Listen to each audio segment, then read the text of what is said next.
On the 22nd of September 1980, Iraqi military units, under the command of Saddam Hussein, launched an invasion into Iran. Iran, significantly weakened by the Islamic Revolution in 1979, found themselves unprepared for the attack. Due to international sanctions following the Islamic Revolution and internal political turmoil, Iran lacked the capability to launch a counteroffensive, except for limited air strikes against the invading Iraqi forces. In 1981, under the direction of Iranian President Abolhassan Banisadr, the initial major counteroffensive Operation Nasr was planned. This operation, an armored offensive, was strategized for deployment in Khuzestan province, the primary target of Iraqi incursion. Its objective was to relieve the besieged city of Abadan enduring an almost year-long blockade. It would be preceded by diversionary attacks near the central part of the border with Iraq.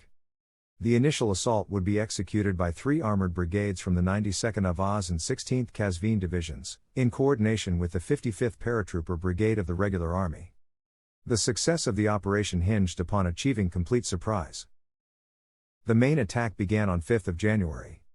The Iranians used 300 tanks. Restricted by muddy terrain, the forces were limited to the paved road, prompting the Iranians to organize their units into a linear formation. The initial 3 columns comprised armored brigades, with the infantry support forming the rear column.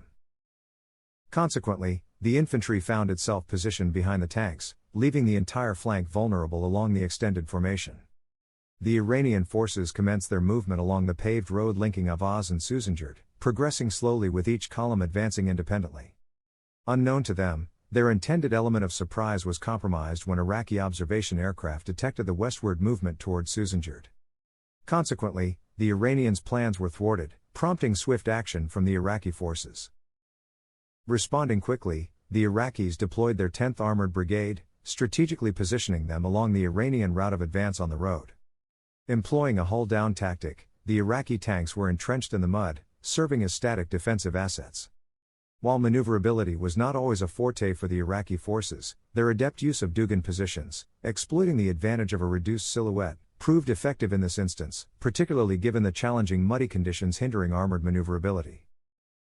Iraqi Soviet-made T-62s and T-72s were strategically positioned both in front of and alongside the Iranian line of advance, augmenting the defensive posture.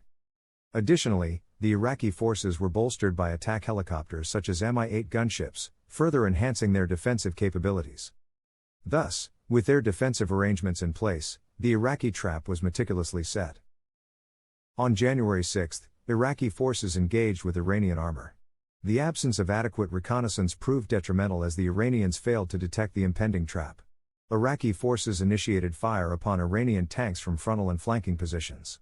Despite Iranian attempts to pierce through the Iraqi defenses with an armored spearhead, heavy casualties were incurred. Subsequent efforts to maneuver off the paved road resulted in tank entrapment within the muddy terrain. The initial Iranian brigade suffered significant losses, with numerous tanks destroyed or abandoned in the mud. Iraqi tanks engaged Iranian targets without encountering resistance. Iranian tanks proved vulnerable, unable to maneuver effectively in the muddy terrain, and lacking adequate cover from Iraqi artillery and cannon fire. Iraqi forces unleashed a relentless barrage against Iranian tanks, employing all available weaponry, including anti-aircraft cannons, to target the Iranian armor. Tracer fire saturated the airspace between the opposing forces as Iraqi mechanized infantry unit, armed with anti-tank weapons, reinforced the battle, exacerbating the situation for the Iranians. The Iraqi forces pressed on with the objective of defeating the Iranian tank brigade. Amidst the engagement, the Iranians struggled with disarray and a lack of coordination among their tank units. The Iranian tank crews found themselves in a state of confusion as Iraqi shells and high-caliber anti-aircraft rounds relentlessly impacted their armor, from the front and both flanks. Iranian forces encountered opposition not solely from Iraqi ground units. Iraqi attack helicopters were already en route to the battlefield to bolster air support for Iraqi ground forces. Iraqi Mi-8 gunships joined the fight to offer air support. Flying at low altitudes, the Mi-8s engaged Iranian tanks with rockets and cannon fire. Iranian tanks became sitting ducks for Iraqi gunships. Nonetheless, the Iranians persisted with their offensive, deploying the next brigade into action.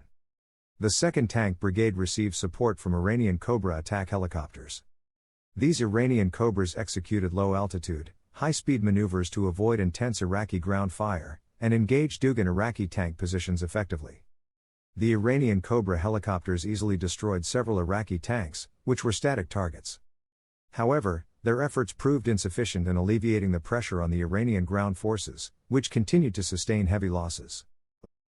Iraqi anti-aircraft weaponry downed several Iranian helicopters, further complicating the situation. By January 8, the entirety of the Iranian offensive had descended into disarray. Significant losses were incurred, with many tanks from the initial two brigades either destroyed or abandoned due to entrapment in the mud.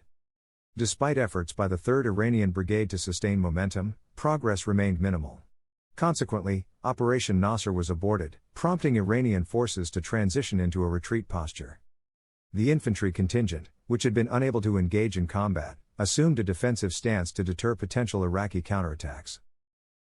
Simultaneously, amidst the turmoil in Saddam, Iranian infantry units besieged in Abadan endeavored to break out to rendezvous with the armored column. However, even without the setbacks suffered by the 16th and 92nd Armored Divisions, the likelihood of their successful rendezvous was slim. The Iranian infantry encountered heavy casualties during their breakout attempt, ultimately compelled to retreat back to Abadan. This major defeat suffered by the Iranian military carried profound ramifications. Iran incurred the loss of 214 tanks, along with approximately 150 other armored vehicles, heavy artillery assets, and a substantial portion of the 16th and 92nd Armored Divisions. Numerous abandoned or immobilized armored vehicles were seized by Iraqi forces and subsequently showcased, with some eventually sold to Jordan or retained in Iraqi storage facilities until the 2003 invasion. Preceding the revolution, Iran possessed approximately 1,700 tanks, a number which dwindled to 1,000 operational units post-revolution. With the defeat at Saddam, nearly 17% of the entire tank force was eradicated, signifying a considerable depletion in Iranian military capabilities. Compounding this, the imposition of US-led sanctions prevented the replenishment of lost assets, contrasting with Iraq's capacity to readily replace their losses, given their exemption from embargoes and support from Western allies. Despite securing a decisive victory, Iraqi forces suffered losses, with 45 tanks and 50 other armored vehicles destroyed. Their static positioning during the engagement rendered them more vulnerable targets. However, the Iraqi losses were replaceable, in stark contrast to the irretrievable losses sustained by the Iranian military.